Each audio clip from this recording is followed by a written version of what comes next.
waktu itu. Maka Halimah pun langsung memberitahukan kejadian ini kepada suaminya.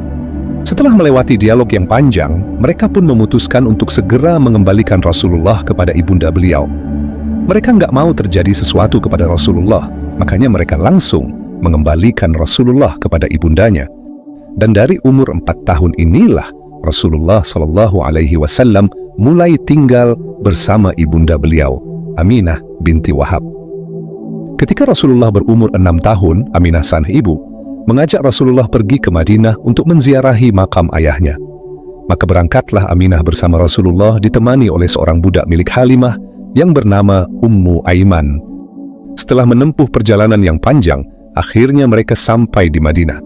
Begitu sampai di Madinah, Aminah langsung membawa putranya menuju makam sang ayah, Abdullah bin Abdul Muthalib. Setelah menziarahi makam Abdullah, Aminah sempat membawa Rasulullah ke rumah kerabat-kerabatnya yang ada di Madinah. Setelah semua urusan itu selesai, Aminah langsung mengajak Rasulullah dan Ummu Aiman untuk kembali ke Mekah. Dalam perjalanan pulang, tiba-tiba Aminah jatuh sakit. Kondisinya semakin lama semakin parah. Sampai akhirnya, mereka pun memutuskan untuk berhenti di suatu wilayah yang bernama Abwa. Di tempat itu, sakit Aminah semakin parah. Akhirnya, sang ibunda tercinta wafat di wilayah tersebut. Ketika Rasulullah menyadari bahwa ibundanya telah tiada, tangisan Rasulullah pecah.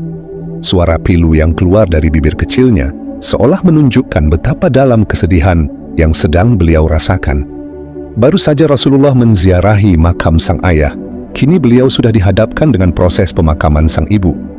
Dan di umur 6 tahun inilah Rasulullah SAW ditinggal oleh kedua orang tuanya. Setelah proses pemakaman Aminah selesai, Rasulullah bersama Ummu Aiman kembali melanjutkan perjalanannya. Begitu Rasulullah dan Ummu Aiman sampai di kota Mekah, Abdul Muthalib sang kakek langsung menyambut kedatangan cucunya itu. Melihat Aminah tidak ada bersama mereka, Abdul Muthalib pun bertanya kepada Nabi Muhammad, "Wahai cucuku, di mana ibumu?" Mendengar pertanyaan kakeknya itu, air mata perlahan mengalir di wajah Rasulullah.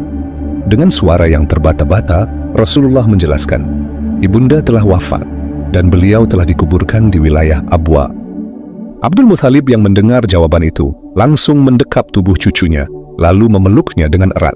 Sambil menangis, Abdul Muthalib berkata, "Wahai cucuku, engkau benar-benar telah menjadi yatim piatu. Aku berjanji, akulah yang akan menjagamu."